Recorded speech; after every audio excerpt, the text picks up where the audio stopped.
ನೋಡಿ, ಕೂಡಲ ಸಂಗಮ ಪೀಠವನ್ನ ನಮ್ಮ ಎಲ್ಲ ಧರ್ಮದರ್ಶಿಗಳು, ಈ ಸಮಾಜದ, ಇಡೀ ರಾಜ್ಯದ ಸಮುದಾಯ ಒಂದು ತತ್ವ ಆದರ್ಶದ ಮೇಲೆ ಈ ಪೀಠವನ್ನು ಕಟ್ಟಲಾಗಿತ್ತು.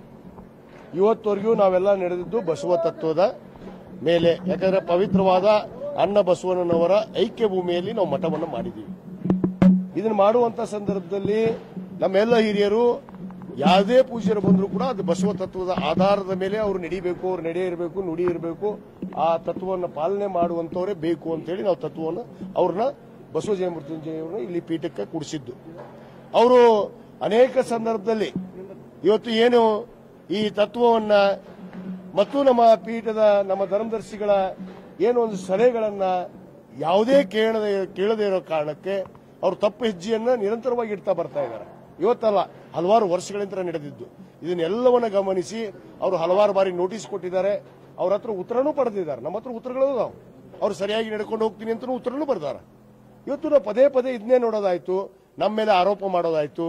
ಈಗ ನಾನೊಬ್ಬ ಅಧ್ಯಕ್ಷನಾದ ಮೇಲೆ ನಾನು ರಾಜಕಾರಣಿ ಅಂತ ಗೊತ್ತಿದ್ದು ನನ್ನ ವಿರೋಧಿಗಳು ಗುಂಪನ್ನು ಎಬ್ಬಿಸಿ ರಾಜಕಾರಣ ಮಾಡಕ್ ಹೋಗ್ತಾರೆ. ಇವರು ಇವತ್ತು ರಾಜಕಾರಣನೇ ಮಾಡ್ತಾ ಇದ್ದಾರೆ. ಅವರು ಯಾರೋ ಒಬ್ಬ ವ್ಯಕ್ತಿ ಇವ್ರ ಮೇಲೆ ದಬ್ಬಾಳಿಕೆ ಮಾಡ್ತಾರೆ ಅಂದ ತಕ್ಷಣ ಅವ್ರು ಹೇಳದಂತೆ ಇವತ್ತು ಬಸವ ತತ್ವವನ್ನು ಮರೆತು ಏನು ಲಿಂಗಾಯತ ಧರ್ಮವನ್ನು ಮರೆತು ಇವತ್ತು ಏನು ಹಿಂದೂ ಅಂತ ಬರ್ಸ್ರಿ ಅಂತ ಹೋಗ್ತಾ ಇದ್ದಾರೆ.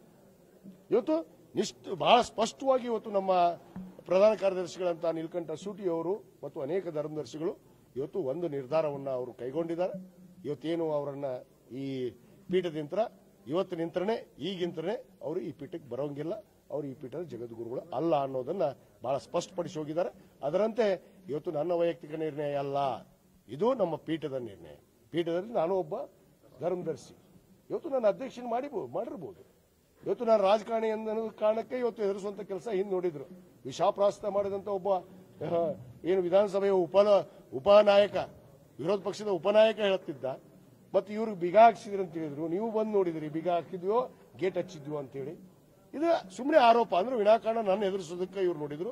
ಇವತ್ತೇನು ಟ್ರಸ್ಟ್ ನಮ್ಮ ಎಲ್ಲ ಸದಸ್ಯರು ನಿರ್ಧಾರ ತೆಗೆದುಕೊಂಡಿದ್ದಾರೆ ಮತ್ತು ಸಮುದಾಯದ ಜನಪ್ರತಿನಿಧಿಗಳು ಕೂಡ ನಮ್ಮ ಗಮನಕ್ಕೆ ತಂದಿದ್ದಾರೆ. ಇವರು ನಡೆ ನುಡಿಗಳು ಮತ್ತು ಇವರು ಸ್ವಯಂ ಘೋಷಿತ ಆಸ್ತಿಗಳನ್ನು ಮಾಡಿದ್ದಾರೆ, ಸ್ವಯಂ ಘೋಷಿತ ಸಂಸ್ಥೆಗಳನ್ನು ಮಾಡಿದ್ದಾರೆ. ಇಲ್ಲೇ ಕೂಡಲ ಸಂಘದಲ್ಲಿ ಒಂದು ಶಾಲೆ ನಡೆಯುತ್ತೆ, ಇಲ್ಲೇ ಕೂಡಲ ಸಂಘದಲ್ಲಿ ಇವರು ಒಂದು ಸ್ವಂತ ಜಾಗ ತಗೊಂಡಿದ್ದಾರೆ. ಇವೆಲ್ಲ ತಗೊಂಡು ಇದನ್ನೆಲ್ಲ ಪರಿಗಣಿಸಲಾಗಿ ಇನ್ನೂ ಅನೇಕ ವಿಚಾರಗಳಿದಾವೆ. ಅವು ಹೇಳುವಂತ ಮಾಧ್ಯಮದ ಮುಂದೆ ಹಂಚಿಕೊಳ್ಳುವಂತದ್ದಲ್ಲ, ಅದು ಸಮುದಾಯದವ್ರ ಮುಂದೆ ಹಂಚ್ಕೊಂತೀವಿ. ಅದು ಪರ್ಸನಲ್ ಆಗಿರುವಂತಹ ವಿಷಯಗಳು, ಅವು ಪರ್ಸನಲ್ ಆಗಿ ಚರ್ಚೆ ಮಾಡ್ತೀವಿ. ಅದಕ್ಕೆ ಈ ಒಂದು ನಿರ್ಧಾರವನ್ನ ಇವತ್ತು ನಮ್ಮ ಧರ್ಮದರ್ಶಿಗಳು ತೆಗೆದುಕೊಂಡಿದ್ದಾರೆ. ಅದಕ್ಕೆ ನಾನು ಕೂಡ ಬದ್ಧವಾಗಿದ್ದೀನಿ. ಅತಿ ಖಾಸಗಿ ವಿಚಾರ, yes, that is too much personal ಅಂತ. ಈ ಸ್ವಾಮೀಜಿ ಅವರನ್ನ ಉಚ್ಚಾಟನೆ ಮಾಡಿದ ಮೇಲೆ ಮಠಕ್ಕೆ ಪೀಠಕ್ಕೆ ಮತ್ತೊಬ್ಬ ಹೊಸ ಸ್ವಾಮೀಜಿಯನ್ನ ನೇಮಕ ಮಾಡೋದು ಖಂಡಿತವಾಗಿ ನಮ್ಮ ಸಮುದಾಯದ ಜನ ಏನ್ ನಿರ್ಧಾರ ಮಾಡ್ತಾರೋ ಮುಂದಿನ ನಿರ್ಧಾರವನ್ನು ನಾವು ಕೈಗೊಳ್ತೀವಿ.